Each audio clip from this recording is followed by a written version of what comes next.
The cameras were rolling, the studio lights blazing, and millions across the country tuned in expecting a routine morning show interview. But what unfolded in that studio would be anything but routine. One moment, Prince Harry was speaking with his trademark mix of polished charm and wounded defensiveness. The next, Lorraine's face tightened, her eyes narrowing with unmistakable resolve. And then, without warning, Lorraine told Prince Harry to leave. The gasp in the audience was almost audible through the screen. At home, viewers froze, mugs of tea suspended halfway to their lips, unable to believe what they had just witnessed. This was Lorraine, the steady heartbeat of morning television, the host known for warmth, compassion, and restraint.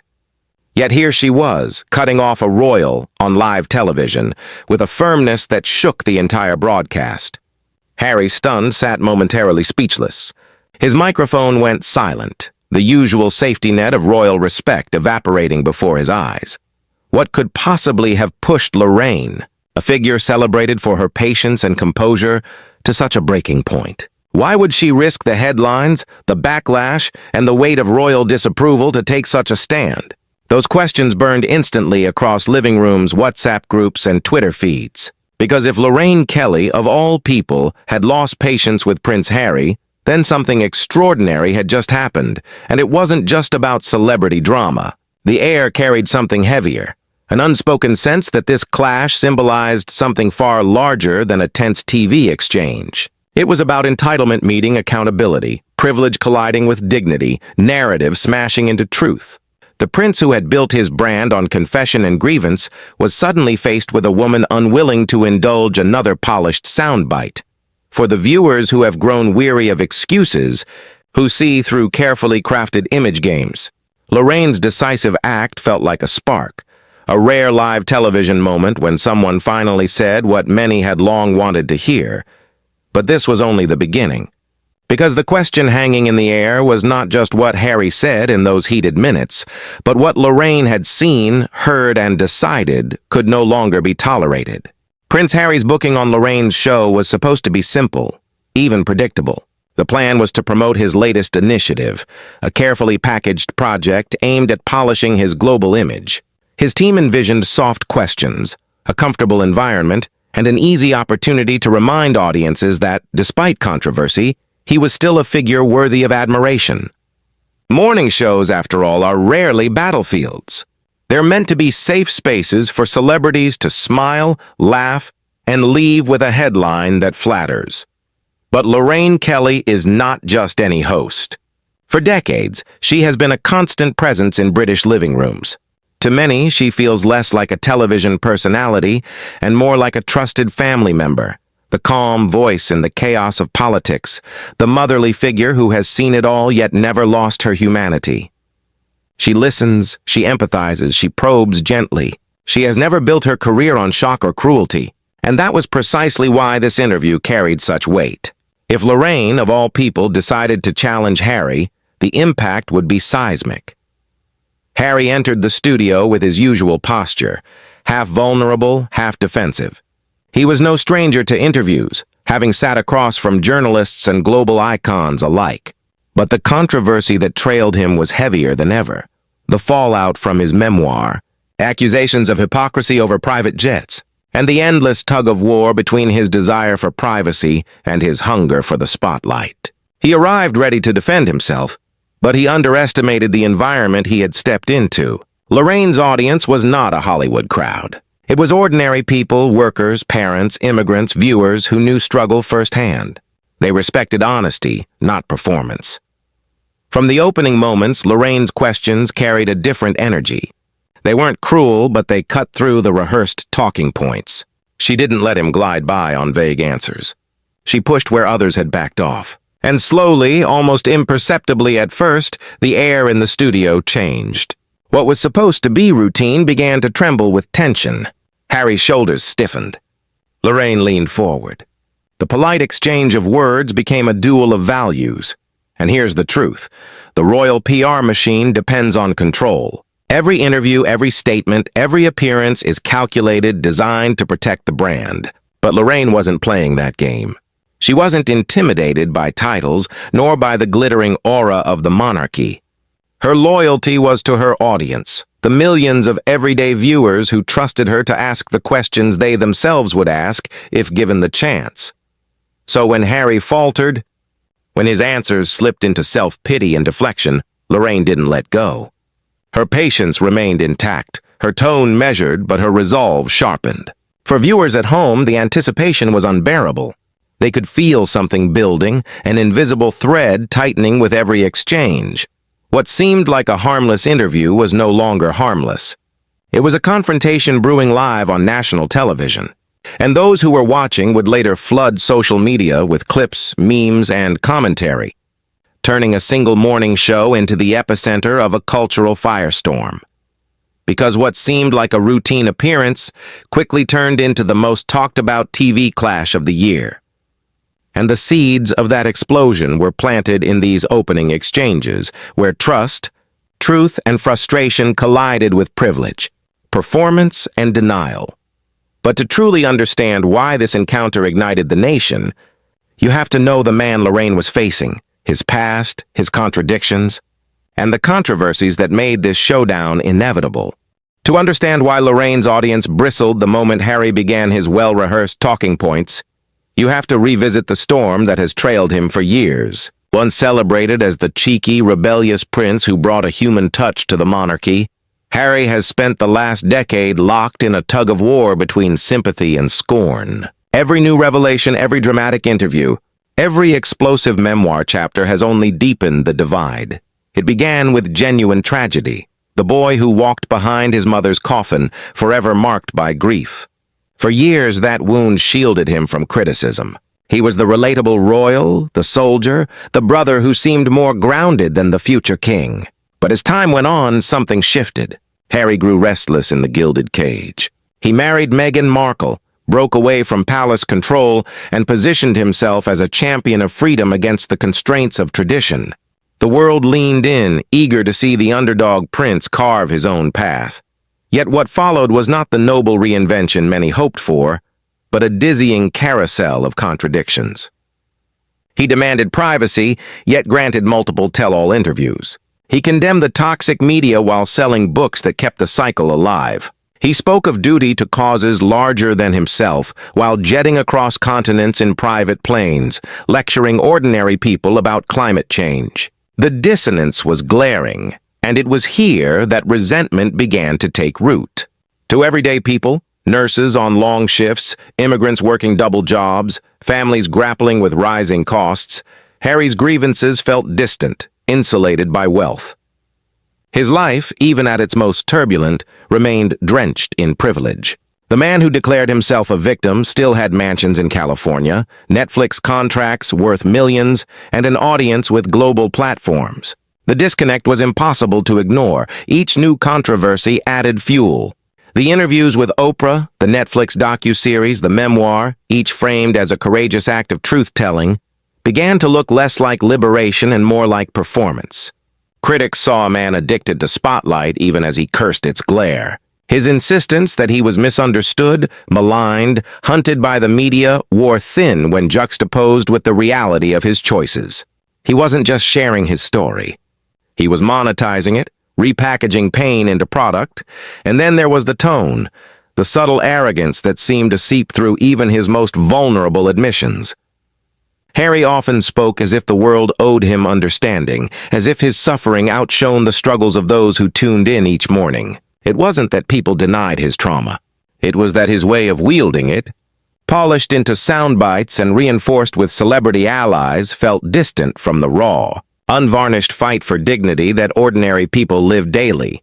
This was the Harry who entered Lorraine's studio, a man carrying the weight of his own contradictions, expecting the safety of yet another stage where he could control the narrative. His team surely believed Lorraine would offer empathy without confrontation, another platform to soften his image. But what they underestimated was her audience's simmering frustration. Viewers had seen enough headlines, enough viral clips, enough interviews that left them shaking their heads. They didn't want another performance. They wanted answers. And Lorraine, always attuned to the pulse of her viewers, was not about to let the prince skate by. She knew the criticisms that hung in the air every time his name trended: hypocrisy, entitlement, disconnection. She knew that in living rooms across the country, people would be asking the questions he rarely had to answer. Why claim the mantle of victimhood while living in luxury? Why demand privacy while selling secrets? Why speak of serving the public while showing disdain for the very institutions and traditions that shaped him? This was the version of Harry that morning television audiences saw. Not the tragic boy they once pitied, but the grown man who seemed unable or unwilling to reconcile his privilege with his complaints. It wasn't cruelty that sharpened their skepticism. It was fatigue. Harry's story could have been one of transformation, of breaking free to serve in new and meaningful ways. Instead, to many, it became a tale of contradictions, grievances, and an endless chase for validation.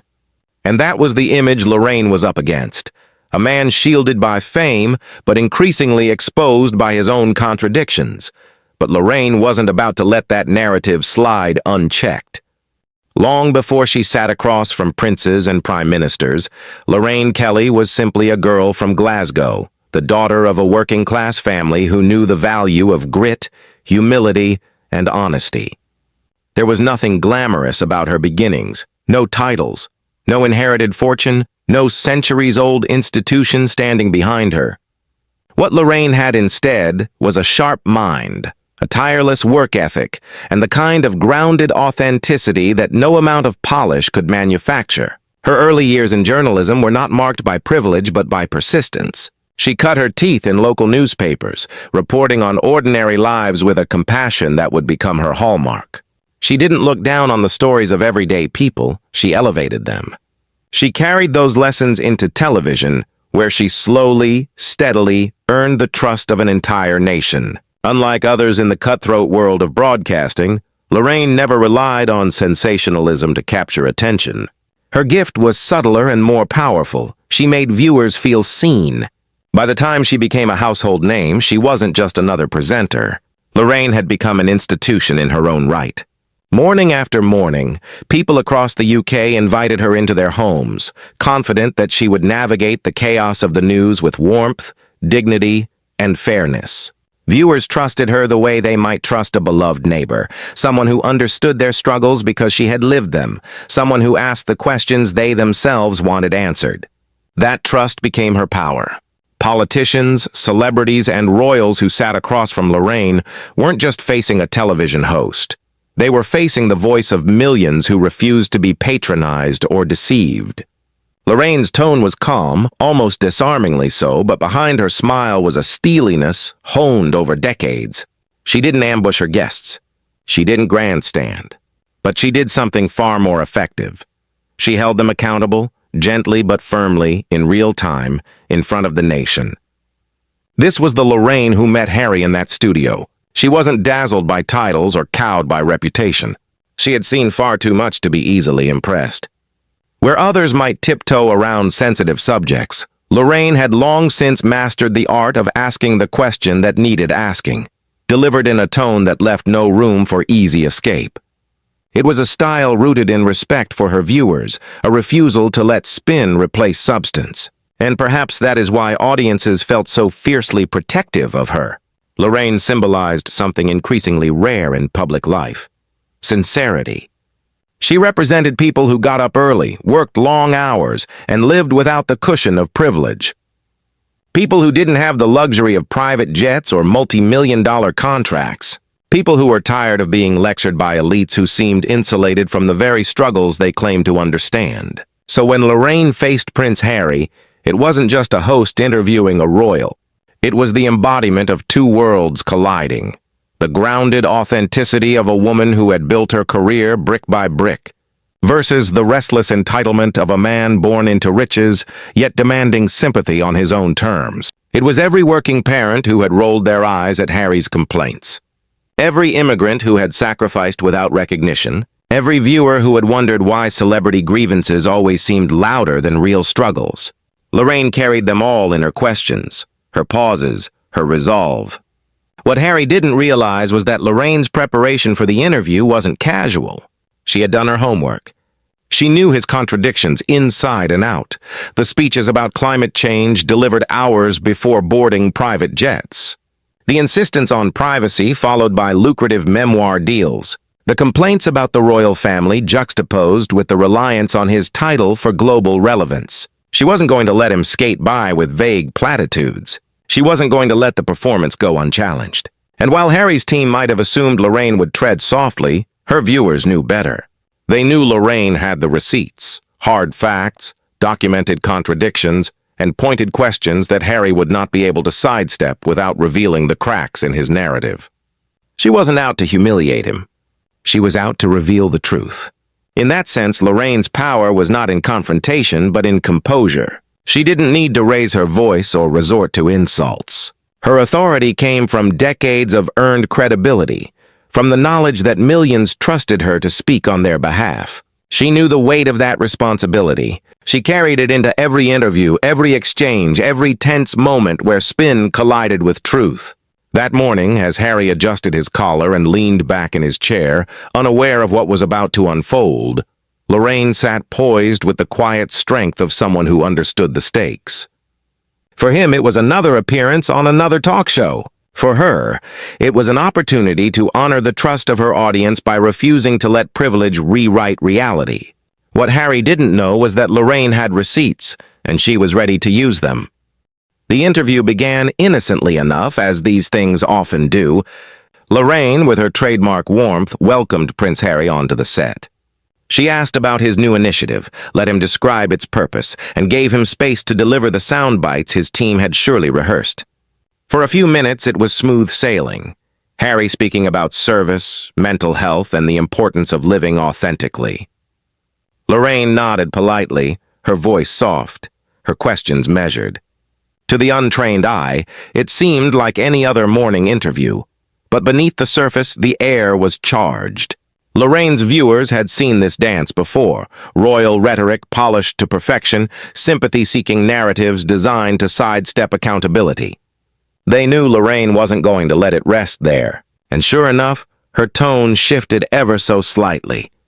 "Harry," she said gently, "you've spoken often about wanting a private life for your family. Yet you've also chosen to write a memoir, produce documentaries, and appear in countless interviews. Some people feel there's a contradiction there. How do you explain that?" Harry blinked, caught off guard by the directness. He leaned forward, clasped his hands, and began with a well-practiced line about setting the record straight, about controlling his own story. But Lorraine didn't retreat. She nodded, let him finish, and then pressed again. "But don't you think that in seeking privacy, continually being in the public eye undermines the very goal you've spoken so passionately about?"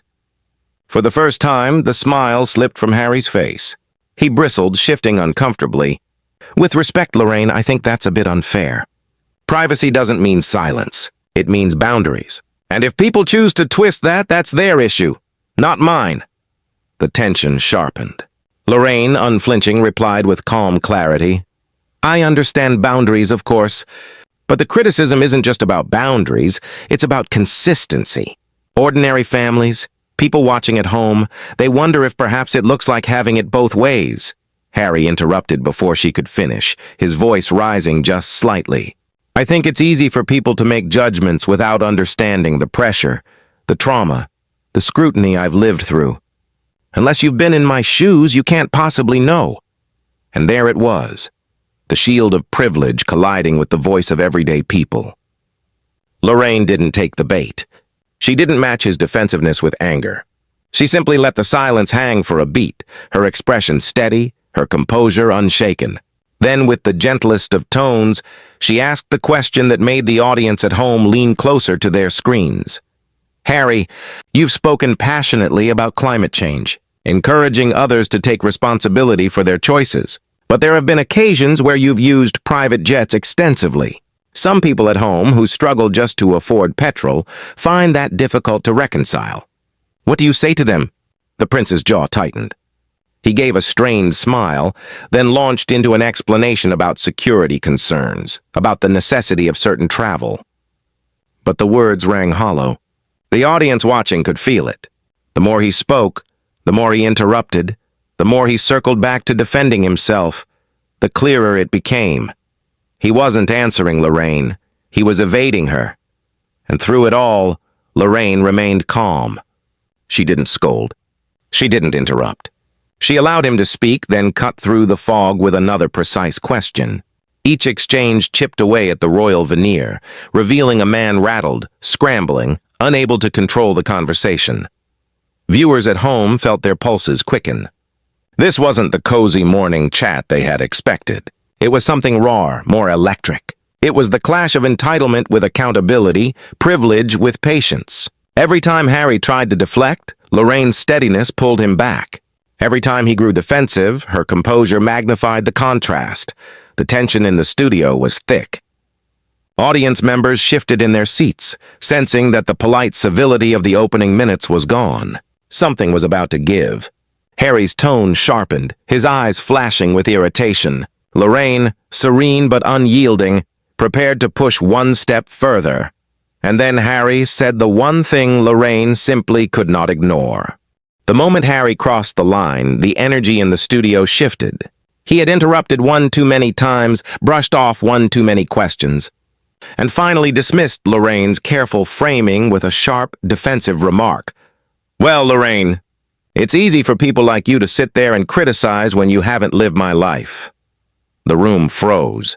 For a second, you could hear the hum of the studio lights, the faint shuffle of a camera operator shifting his weight. Even through the screen, viewers felt the sting.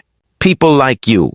The phrase carried arrogance, the implicit divide between the prince and the public, the assumption that lived reality outside the royal bubble was somehow lesser. Lorraine didn't flinch. She leaned back slightly in her chair, gave Harry a long, measured look, and let silence do the work. That pause stretched into eternity, an eternity filled with audience members at home leaning forward, wondering how she would respond. When she finally spoke, her voice was quiet, but it carried the weight of millions. "People like me, Harry," she said evenly, "are the same people who get up at 5 in the morning to go to work. They're the nurses on night shifts, the parents juggling 2 jobs, the immigrants building a life in a country that doesn't always make it easy. They don't have palaces or private jets. They don't have multi-million-pound deals with streaming platforms. But they do have dignity. And they don't like being talked down to," the audience gasped. It wasn't dramatic shouting. It wasn't cruelty. It was sharper than that. It was truth, spoken plainly, in a tone that stripped away every excuse. On social media, clips of that line would later be replayed millions of times, captioned with hashtags like "People Like Us" and "Lorraine vs. Harry." Harry's composure cracked. He opened his mouth, then closed it again, as if struggling to summon the script his team had prepared. His eyes darted, his shoulders stiffened. The practiced charm, the polished victimhood, it all faltered in the face of Lorraine's calm precision. But Lorraine wasn't finished. She leaned forward now, her hands folded, her gaze steady. "You've asked the public for empathy, Harry, and you've shared your pain, which I don't dismiss. But empathy is a two-way street. Do you ever stop to consider how your story sounds to people who can't afford heating this winter? Who watch you lecture them about sacrifice while stepping onto a private plane? Can you see how that comes across?" There was no malice in her voice, only the clarity of accountability. And that was what made it so devastating. Lorraine wasn't attacking him. She was holding up a mirror. Harry stammered. It's not that simple, Lorraine. There are security concerns, But Lorraine raised a hand gently, stopping him mid-sentence. "I know it's not simple. Nothing is. But here's what is simple. People want leaders, public figures, to live the values they preach. If you say climate change matters, they want to see you on the same trains, the same buses, the same flights as them. If you say privacy matters, they want to see you stepping back, not stepping further into the spotlight. That's what people are struggling with. That's what I'm asking you." The room was silent except for the faint buzz of the cameras. Harry's face flushed. He shifted in his seat, suddenly smaller, the gravity of the moment bearing down on him. This wasn't the safe haven his team had promised. This was raw, unscripted, unavoidable truth. And then came Lorraine's mic drop line, the one that would ricochet across news outlets, Twitter feeds, and late-night comedy shows for weeks to come. She looked Harry dead in the eye and said slowly, deliberately, "You want to be seen as an ordinary man, Harry? Then start living like one." The words landed like a thunderclap. The audience inside the studio audibly gasped. Online, within minutes, the clip would spread like wildfire, praised as the most cutting, dignified takedown of royal entitlement in years. It wasn't cruel. It wasn't mocking. It was a simple demand for authenticity, delivered by a woman who had earned the moral authority to make it. Harry swallowed hard. His lips parted as if to respond, but no words came. His carefully crafted defenses had been dismantled in seconds. For the first time, he looked less like the untouchable prince and more like a man exposed, vulnerable not by tragedy, but by truth. And this was where the catharsis set in. For viewers who had grown weary of spin, who had longed to see someone finally pierce the bubble of privilege, the moment was electric. Justice didn't arrive through scandal or insult. It arrived through dignity. Lorraine hadn't shouted. She hadn't ridiculed. She had simply spoken aloud what millions were already thinking. The reaction at home was visceral. Tweets poured in. WhatsApp groups lit up. Clips were rewound and replayed. People sent the video to friends with captions like, "Finally, someone said it." The validation was overwhelming. Harry, meanwhile, sat in silence, his hands tightening in his lap. He attempted one last deflection, mumbling about his ongoing charitable efforts, but it only made the contrast sharper. His words, once commanding headlines, now felt hollow against Lorraine's quiet thunder. He was shaken, visibly so, flustered in a way no amount of training could disguise. And still, Lorraine didn't gloat. She let the silence linger again, giving the audience time to absorb the weight of what had just been said. Then she delivered her final observation of the exchange, one that left Harry staring at the floor. "Titles don't protect us from accountability, Harry. They never have. Not in the eyes of the people watching this morning." The atmosphere in the studio was electric, a mix of shock and awe. Viewers at home knew they were witnessing something historic, not because of royal gossip, but because for once privilege had been met with uncompromising truth. Live on air. But Lorraine wasn't done yet, and what came next would leave Harry stunned. The moment Lorraine delivered her mic drop line, the world beyond the studio erupted. Within seconds, clips of the exchange began flooding Twitter, TikTok, Instagram, and YouTube. Viewers who had been watching live scrambled to record and share, while broadcasters clipped and posted their own versions. By the top of the hour, the phrase, "people like me," was the #1 trending topic in the UK, quickly spreading across the Atlantic. By lunchtime, it was global. Memes appeared almost instantly. One showed Lorraine in gladiator armor, captioned, "The People's Champion versus the Spare." Another froze Harry's stunned expression with the words, "When your Netflix script doesn't work in real life." TikTok edits paired Lorraine's line, "You want to be seen as an ordinary man? Harry, then start living like one," with dramatic music drops, instantly turning the moment into a rallying cry. But the reaction wasn't just entertainment. It was cathartic. For ordinary viewers, it felt like someone had finally articulated years of unspoken frustration. Comment sections were flooded with sentiments like, "She said what we've all been thinking." "Lorraine deserves a knighthood for this." "I've never cheered at my TV before today." The support for Lorraine was overwhelming, but the ridicule directed at Harry was equally relentless. Satirists mocked his stammering reply attempts, comedians rushed to weave the moment into monologues, and late-night shows booked Lorraine's sound bites to play over and over. Editorial cartoons depicted Harry sitting on a pile of gold coins, lecturing the public about sacrifice, only to be silenced by Lorraine holding up a mirror. Journalists weighed in quickly. Opinion pieces filled online news platforms within hours. The Guardian praised Lorraine for recentering. The conversation around ordinary people's lived struggles. The Times described it as the first real interrogation Harry has faced that wasn't softened by celebrity deference. Even tabloids that usually thrived on royal drama framed Lorraine as the victor. Headlines screamed variations of "Lorraine says what we all wanted to" and "Harry outmatched on morning TV." Politicians weren't far behind. A few MPs slyly referenced the exchange during parliamentary debates, joking that they hoped Lorraine would come to Westminster to hold ministers to account. A well-known former prime minister even tweeted, "If only we had more interviewers like Lorraine." That one post alone racked up hundreds of thousands of likes. But beyond the politics, beyond the headlines, what struck people most was the collective emotional release. The moment became more than just a television spat, it became a cultural event. It wasn't about Lorraine versus Harry, not really. It was about the public versus entitlement, honesty versus spin. And for once, the public had won in real time. Live on air. TikTok creators stitched the clip into their own stories, connecting Lorraine's words to broader struggles. The cost of living crisis, climate hypocrisy, the sense that elites play by different rules. Teenagers posted reaction videos, cheering as if their football team had just scored. Parents sent the clip to group chats with captions like, "This is what accountability looks like." Even celebrities joined in. Pop stars tweeted Lorraine's line with clapping emojis. Prominent TV hosts from the U.S. praised her for showing the kind of backbone journalism desperately needs. A famous Hollywood actor reposted the clip with the simple caption, "Icon."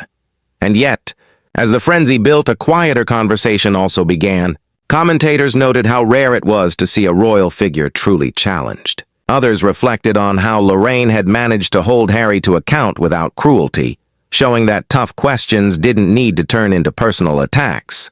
Her style, warm but firm, empathetic yet uncompromising, was being held up as a new standard for public discourse. By the end of the day, Lorraine's reputation had soared to new heights. Morning shows replayed the segment, newspapers splashed it across their front pages, and petitions emerged online nominating her for awards. Meanwhile, Harry's team went into damage control, issuing carefully worded statements that only seemed to amplify the sense that he had been rattled. The audience, however, wasn't waiting for spin. They had already made up their minds. For millions, the clash represented something larger than gossip or spectacle. It symbolized a shift, the public demanding authenticity, accountability, and respect. It was a reminder that even the most insulated figures could no longer rely on carefully curated narratives when faced with the raw truth of everyday life. And as the dust settled, the deeper meaning of this clash became impossible to ignore. When the echoes of the clash began to fade, what lingered was something far more powerful than a viral clip or a trending hashtag. Lorraine had done more than challenge a prince. She had crystallized a truth that millions were hungry to hear. This wasn't simply about celebrity drama or a morning show skirmish. It was about something deeper. Truth standing firm against spin, integrity shining brighter than privilege. For too long, public figures like Harry had relied on polished narratives to shield themselves. They leaned on titles, wealth, and carefully crafted stories to escape the accountability faced by ordinary people. But Lorraine's quiet insistence cut through all of that. She didn't raise her voice. She didn't insult. She simply refused to let entitlement masquerade as victimhood. And in doing so, she proved that the values of honesty, service, and responsibility were not relics of the past. They were still the measure of character today.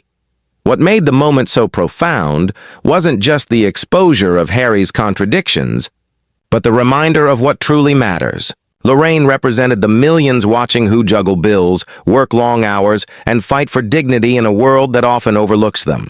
She wasn't speaking from a palace balcony. She was speaking from lived experience, from the perspective of someone who knew what struggle felt like. That authenticity resonated far louder than any royal title ever could. The moral lesson was unmistakable. Integrity is worth more than inherited privilege. And genuine service to others will always outshine performative gestures. It was a story of accountability, yes, but also of empowerment. The belief that even in a media landscape dominated by elites, one voice, grounded in truth, could hold power to account. For viewers, the emotional payoff was immense. They weren't just entertained, they felt seen. They felt validated. Pride surged through immigrant households, working-class families, young people yearning for leaders who walk the talk. Dignity, so often eroded by daily struggles and by watching the wealthy escape scrutiny, was restored, if only for a moment, by Lorraine's courage. The crescendo of it all came with the realization that Lorraine hadn't only spoken for herself. She had spoken for millions who too often feel unheard. She had stood in that studio not as a celebrity host, but as a stand-in for every ordinary person who has ever been lectured by the privileged while fighting to survive. And so, the clash will be remembered not just as entertainment, but as inspiration. Because in that moment, Lorraine wasn't just a host. She was a voice for millions who feel unheard. She reminded us all that the measure of greatness isn't found in titles or wealth, but in humility, honesty, and service. That was the moral heartbeat of this story. And it left the audience not only satisfied, but empowered, ready to carry that lesson forward into their own lives, with heads held a little higher and voices a little stronger. And so it happened. Lorraine kicked Prince Harry off her show after a heated argument that no one saw coming. A prince silenced not by power or wealth, but by truth delivered with grace and courage. That single moment became more than a headline. It became a cultural reckoning, a reminder that honesty has the power to strip away even the thickest armor of privilege. The lesson is clear. No matter how carefully the spin is crafted, truth will always cut through the noise. Lorraine proved that strength isn't measured in status, but in the willingness to hold the powerful accountable. She showed that integrity speaks louder than entitlement, and in doing so, she gave voice to the millions who refuse to be ignored. And now, the story doesn't end here. It continues with you. Because every share, every comment, every conversation sparked by this clash is part of something bigger, a community that values honesty over arrogance, dignity over theatrics, and service over self-interest. So, if you felt that rush of pride when Lorraine stood her ground, if you believe voices like hers matter, then join us. Hit that like button, drop your thoughts in the comments, and subscribe so you never miss the next story where truth triumphs over spin. Share this video with someone who needs to remember that integrity still matters. Together, we're not just watching these moments unfold, we're shaping the conversation around them. And in that, there is power.